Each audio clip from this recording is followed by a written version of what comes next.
Salut les Ray, j'espère que vous allez bien, que vous vous portez bien, malgré les nouvelles qu'on vient d'entendre à la télé, qui pour moi, encore une fois, voilà, ça prouve une fois de plus ce que je pense. Bref, aujourd'hui, j'aimerais vous parler d'une thématique que personne n'aborde, et je trouve que c'est vraiment dommage, parce que sur YouTube, on aborde tout le temps les mêmes choses. Au bout d'un moment, ça commence à devenir un peu gavant, quoi, parce que bon, voilà, on parle tout le temps de la nourriture, des armes à feu, du stockage alimentaire, du stockage de l'eau, du filtrage de l'eau, etc., etc. Ok, ça c'est super. Je pense qu'on a fait le tour de quasiment tout ce qu'il y avait à dire et tout ce qu'il y avait à faire et tout ce qu'il y avait à exploiter. Maintenant, j'aimerais aborder des sujets qui n'ont jamais été abordés, enfin en tout cas moi j'en ai jamais vu de personne parler de ça, sur le YouTube francophone. Et donc aujourd'hui on va parler de l'importance que peut avoir l'art et l'importance qu'a l'art en règle générale dans des situations d'effondrement.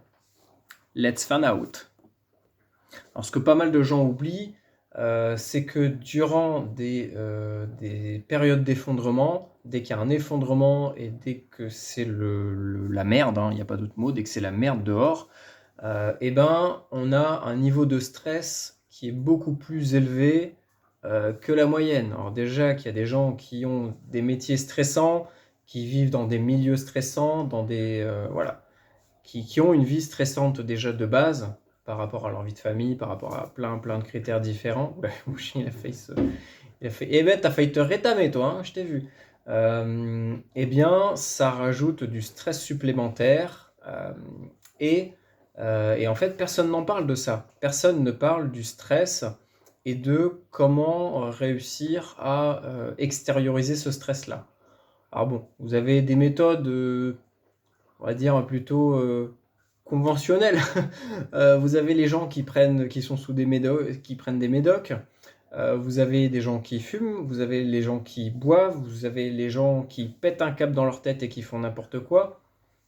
Mais je pense que nous, en tant que gens raisonnables, en tant que gens lucides, nous devons rester clairs dans nos têtes et ne pas se perdre dans ce genre de choses qui va faire qu'au final, on va rajouter des soucis dans une situation où il y en a déjà énormément à gérer.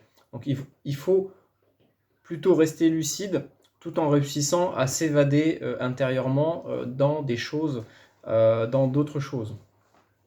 Et donc l'art, pour moi, c'est quelque chose de très important. Et d'ailleurs, ça peut se voir même à travers l'histoire. Il suffit de voir, par exemple, la Première Guerre mondiale, les poilus, le nombre de dessins, de peintures, de textes, de poèmes qui ont été écrits par ces soldats-là. Je ne parle pas forcément à destination de leur famille, mais juste pour se déstresser en fait, parce que c'était soit ça, soit on devient cinglé. Et donc, voilà, il y a par exemple cet exemple-là, il y a par exemple un conflit il y a quelques années, je crois que c'était l'Ukraine avec la Russie, où encore une fois on sous-estime l'art et on se rend compte qu'en fait elle peut faire changer tout le cours de l'histoire. Je ne sais plus exactement dans quel conflit c'était, en tout cas c'était dans les pays de l'Est, où en fait il y avait une ville séparée en deux, une ville coupée en deux, avec une ligne de front, et à un moment donné, alors c'est un peu romancé ce que je raconte, mais grossièrement c'était ça, il y avait un piano.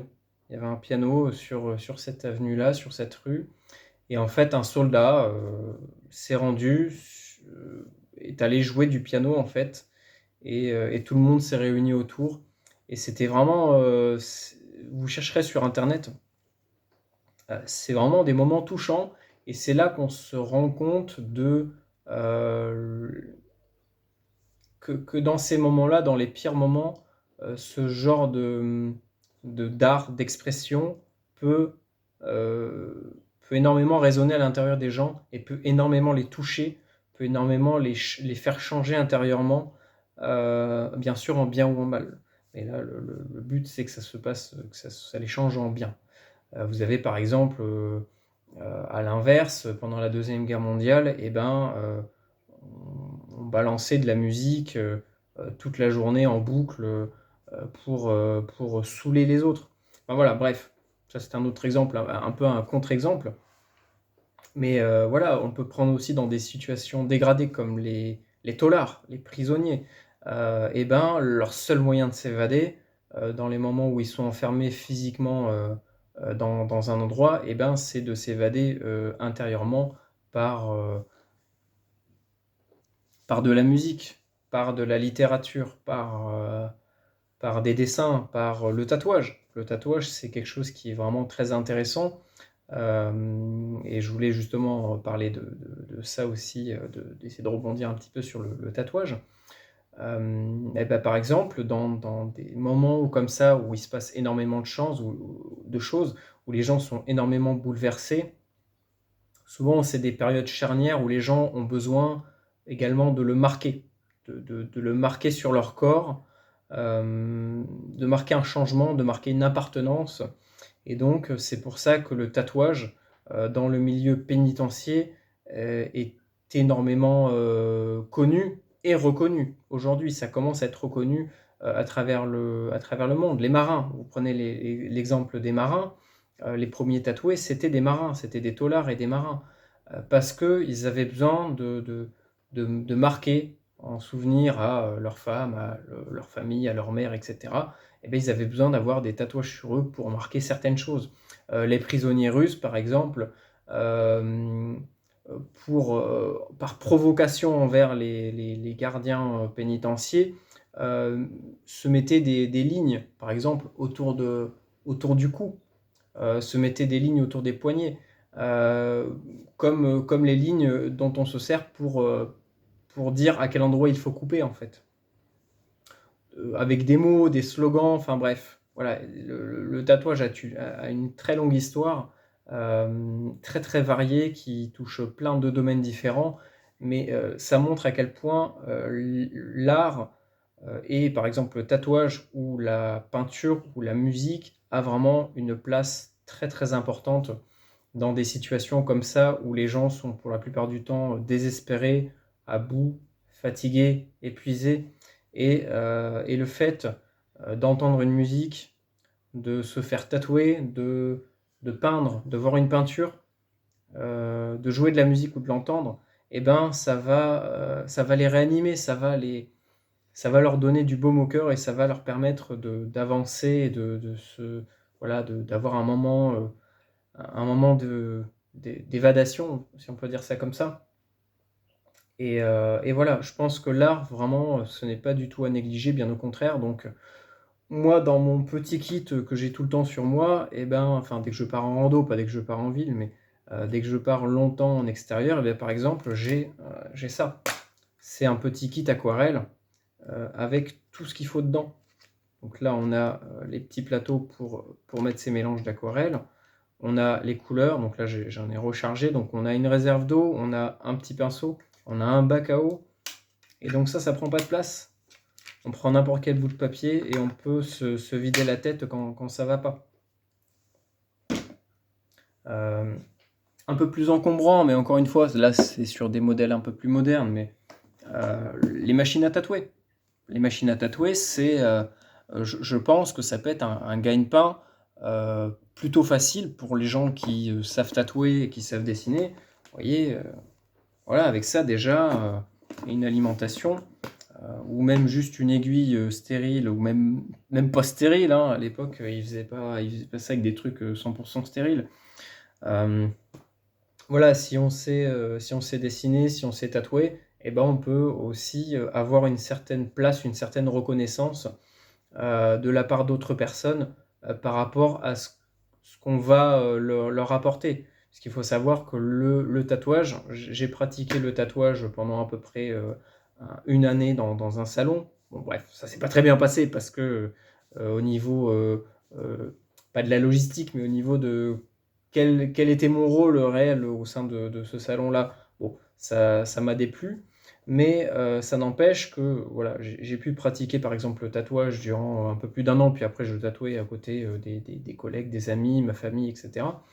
Et, euh, et en fait, comment dire, le tatoueur a aussi une place. C'est un peu comme. En fait, c'est très particulier, c'est très singulier comme métier. En fait, alors vous avez deux catégories de tatoueurs, hein. Vous avez vraiment les gros cons qui en ont rien à foutre de leurs clients et qui ne parlent même pas avec eux, qui se mettent le casque sur les oreilles, qui tatouent. Et il y a les autres tatoueurs qui, eux, sont vraiment à l'écoute de la personne. La personne, souvent, dès qu'elle vient se faire tatouer, c'est parce que il s'est passé quelque chose, il faut qu'elle marque quelque chose sur son corps. Et il y a une histoire derrière, il y a toute une logique, il y a tout un symbolisme derrière par rapport à ce qu'elle veut faire. Alors, plus ou moins, hein, il y a des gens qui sont très simples d'esprit, qui veulent juste un truc tout con, sans chercher à comprendre pourquoi. Il y en a d'autres qui vont faire travailler ça pendant des mois, des années, pour aboutir à un dessin, à quelque chose, à une représentation qui représente parfaitement ce qu'ils veulent exprimer sur leur corps. Et donc, en tant que tatoueur, on est à la fois un artiste, parce qu'on est obligé de créer, on est un créateur, parce qu'on doit peut-être des fois reprendre des images et des idées, essayer de modéliser des idées en dessin. Alors, on joue aussi le rôle de psy, en fait, hein. On est un peu des psys, parce qu'on est là, on écoute l'histoire de la personne. On a aussi quelque chose, voilà, c'est ça qui est vraiment touchant dans ce métier, c'est que euh, la personne va se confier, va peut-être nous raconter quelque chose qu'elle a jamais raconté à personne d'autre.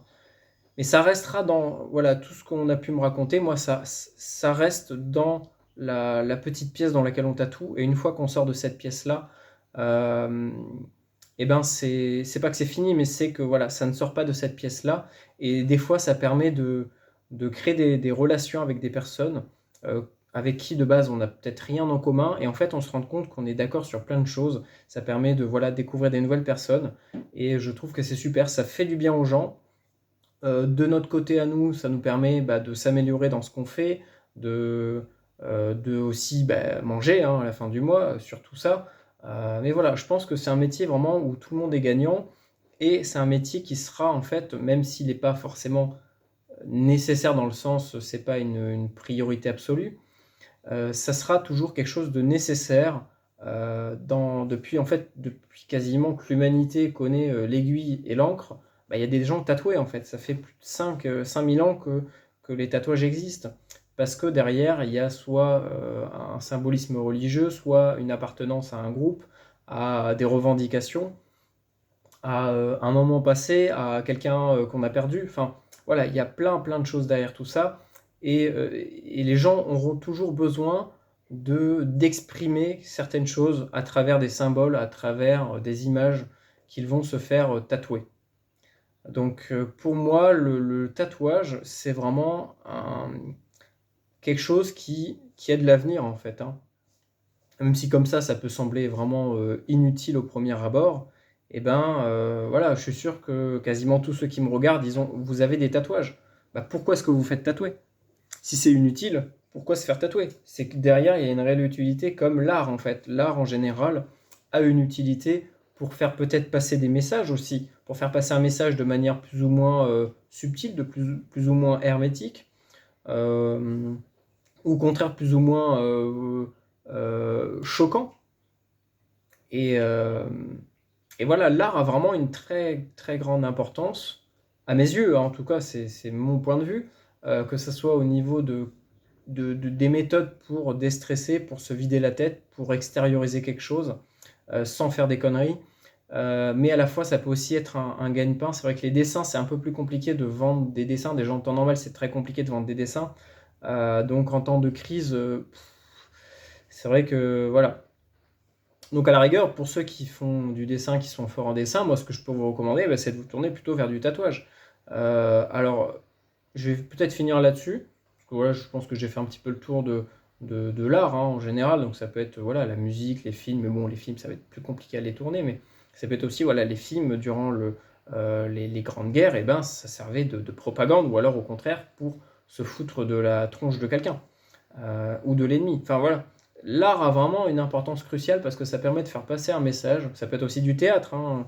Euh, Prenez par exemple, alors ça c'est quelque chose de complètement fictif, mais prenez par exemple le Métro. Je ne sais pas si vous connaissez la littérature de Métro 2033.